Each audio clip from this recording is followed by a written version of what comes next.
আসসালামু আলাইকুম বন্ধুরা, কেমন আছেন? আশা করি সবাই ভালো আছেন। অনেক দিন থেকে ভাবছি আপনাদের সাথে একটা বিষয় শেয়ার করব। আমার ফেসবুক বন্ধুরা যারা চাকরি করেন কিংবা নতুন চাকরি করবেন, তাদের সাথে একটা অভিজ্ঞতা শেয়ার করতে চাই। বিষয়টা হলো, আপনি যখন সরকারি চাকরি যারা করে তাদের কথা আলাদা, তবে প্রাইভেট চাকরি যারা করেন কিংবা করবেন তাদের সাথে এই বিষয়টা শেয়ার করতে চাচ্ছি। বিষয়টা হচ্ছে, আপনি যখন কোনো অফিসে জয়েন করবেন, দেখবেন নতুন হিসাবে অনেক কলিগ আপনাকে খুব ভালোভাবে নিচ্ছে না, কিংবা অনেকে হয়তো উপর দিয়ে ভালোভাবে নিচ্ছে, বাট ভিতর থেকে খুব বেশি আপনাকে মানতে পারতেছে না। দেন ওই অফিসের যিনি কর্ণধার আছে, মানে বস, ওই বস আপনাকে প্রথম খুব আপনাকে বাহবা দিবে, আপনার জন্য ওনার অনেক টান, আপনাকে অনেক কেয়ার করে, আপনি অনেক দায়িত্ববান, তার আপনাকে বলবে আপনি আমার জন্য অনেক করতেছেন, আমি খুশি, আমি খুব হ্যাপি আপনার কাজে, এইসব বলবে। দেন আপনাকে চুষে চুষে একবারে শেষ করে দিতে, ক্রমান্বয়ে শেষ করে দিবে। আপনার কাছ থেকে যা যা আছে আস্তে আস্তে আদায় করার চেষ্টা করবে এবং ক্রমান্বয়ে তা আদায় করে নেবে। বাস্তবতাটা হচ্ছে, আপনার এই যে কর্ম কিংবা আপনি এই কাজগুলো দিয়ে তাদেরকে সন্তুষ্ট জীবনও করতে পারবেন না। তাদেরকে দেখবেন, অফিসে কিছু মানুষ আছে বসের কাছে যেতে পছন্দ করে, বসের রুমে বসে থাকতে পছন্দ করে। তারা করে কি, বসও এগুলা ইনডাইরেক্টলি পছন্দ করে, কিন্তু জনসম্মুখে এটা প্রকাশ করে না। কিছু আপনার মধ্যেই কিছু কলিগ আছে, দেখবেন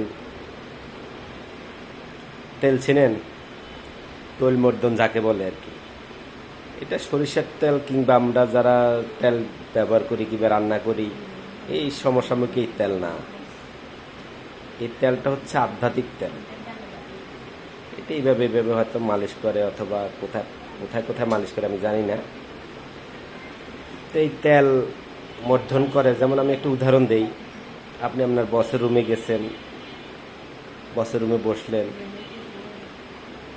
স্যার একটা শার্ট গায়ে দিয়েছে, স্যার মাশাল্লাহ শার্টটা আপনাকে হেভি লাগতেছে স্যার, কোত্থেকে কিনছেন স্যার? অনেক দামি শার্ট তাই না স্যার? অনেক দামি, খুব সুন্দর হয়েছে স্যার। আর আপনাকে যা মানাইছে না স্যার। আসলে কিন্তু শার্টটা অত দামিও না, ওনাকে অত মানায় না, ওনাকে খুব একটা ভালো লাগছে না। তারপরে এটা একটা তৈলমর্দন। তারপর উনি বসে আছে, স্যার এই আপনার এখানে জানি কি দেখি স্যার, উফ এখানে একটু ময়লা লাগছে স্যার। ঠিক আছে, এখন ঠিক আছে।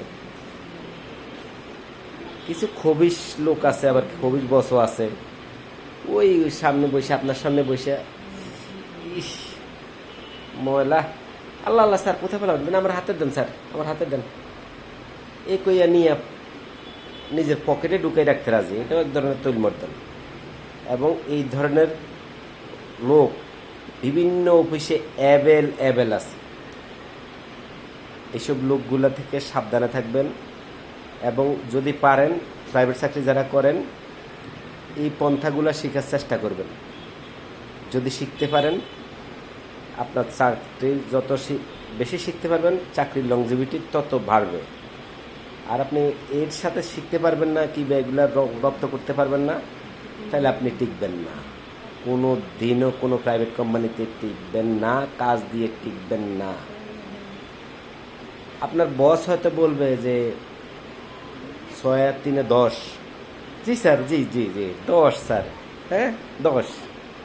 কেন 10 কেমনে? আপনি বলছেন স্যার 10, 10 তো হবেই, হতে হবে। কখনো 9 বলতে যাবেন না। বস বলছে 10, 10, 9 বলছেন, আপনার মতো ইডিট কোনো কোম্পানি পালবে না। এই সো যে আলোচনাটা করলাম, আপনারা হয়তো অনেকে খুব ভালোভাবে নেবেন না আমি জানি, কিন্তু দ্যাটস ট্রু। আমার যারা হয়তো যারা জব করেন তারা এই ধরনের প্রমাণ পেয়েছেন, আর যারা নতুন জব করবেন তারা হয়তো খেয়াল রাখবেন বিষয়টা। তো সবাই ভালো থাকবেন, আমাকে দোয়া করবেন। আল্লাহ হাফেজ।